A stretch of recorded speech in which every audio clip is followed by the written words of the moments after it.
আসসালামু আলাইকুম।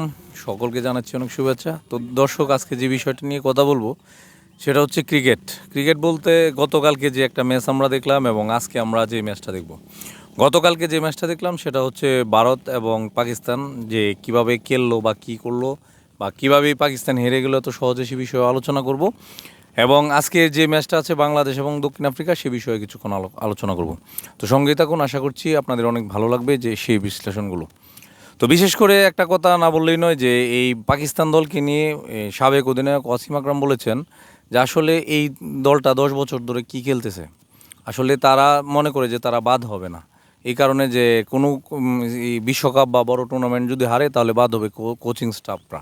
কিন্তু উনি বলেছেন যে ওনার কাছে মনে হয় যে কোনো কোচিং স্টাফ পরিবর্তন না হয়ে যেন এই পাকিস্তান টিম পুরাটাই যেন পরিবর্তন করে ফেলে, সেই ক্ষোভটা তিনি ঝেড়েছেন। আসলে এটা তার মনের কথা না হলেও সেটা একটা ক্ষোভ আমরা। তিনি আরও বলেছেন যে ইফতেখারের কী কাজ, ইফতেখার শুধু লেগ সাইডে একটা শট খেলতে পারে, আর ফখর জামানের বয়ডরহীন ক্রিকেট খেলার দেখতে পাচ্ছি না। এবং পুরো দলের মধ্যে একটা জেতার যে একটা আত্মবিশ্বাস, সেটা আমরাও আসলেই লক্ষ্য করি নাই। তাহলে বলতে হয় যে ভারত যেখানে 119 রান নিয়ে অল আউট হয়ে যায়, সেই ম্যাচটা আসলে কেন পাকিস্তান জিততে পারে না। পাকিস্তানের যে ওপেনিং পার্টনারশিপ আমরা লক্ষ্য করি অতীত, যেখানে বাবর আজম এবং মোহাম্মদ রিজওয়ান একটা ম্যাচ ভারতের সাথে মানে বিনা উইকেটে জিতেছিল, এরকম একটা উদ্দেশ্য নিয়ে হয়তো নামতে পারেন মনে হয়।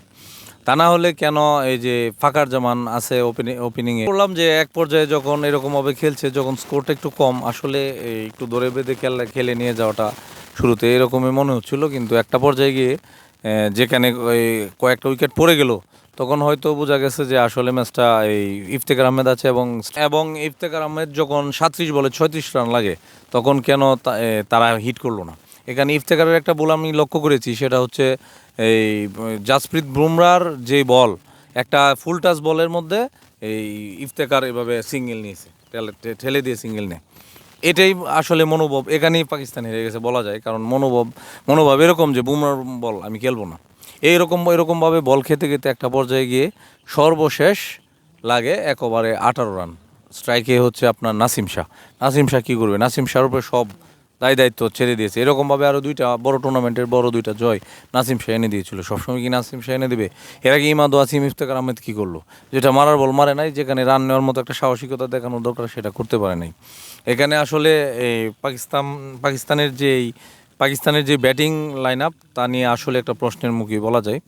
আর বাবর আজমের অধিনায়কত্ব, ফিল্ডিং পর্যন্ত ভালো ছিল, কিন্তু তিনি হয়তো ব্যাটিংয়ের মধ্যে এই কোনো ডিসিশন দিতে পারেন কিনা আমি জানি না। কারণ এই ডিসিশনের কারণেই হয়তো দলটা এরকম হেরেছে। যাকে ওপেনিংয়ে দরকার তাকে নামাইছে মিডল অর্ডারে, যারা মিডল অর্ডারে খেলার যোগ্যতা রাখে তাদেরকে নামায় ওপেনিংয়ে। আচ্ছা, যাই হোক, উনিও একটু ব্যর্থ। আর তাছাড়া আজকের যে ম্যাচটা আছে, সেই ম্যাচটা হচ্ছে আমাদের বাংলাদেশ এবং দক্ষিণ আফ্রিকার ম্যাচ। আমরা আশা করব যে বাংলাদেশ জয়লাভ করবে, এরকম একটা ইতিবাচক দিক রয়েছে। সেটা হচ্ছে প্রথমেই শ্রীলঙ্কার সাথে বাংলাদেশের একটা জয়। এই জয়টা যদি না পেতো হয়তো এরকম আশা আমরা করতে পারতাম না, কারণ এর আগে আমরা এই একবারে নতুন টিম ইউএসের সাথে আমরা হেরে বসেছি সিরিজ। তো এই জন্য একটা প্রত্যাশা বাঙালির মধ্যে তৈরি হয়েছে, কিন্তু সেই প্রত্যাশা পূরণে সেরকম একটা স্কোয়াড অবশ্যই দরকার মনে করি আমরা। কারণ আপনারা জানেন ইতিমধ্যে দুটা ম্যাচের মধ্যে সৌম্য সরকার 2টা শূন্য দিয়েছে।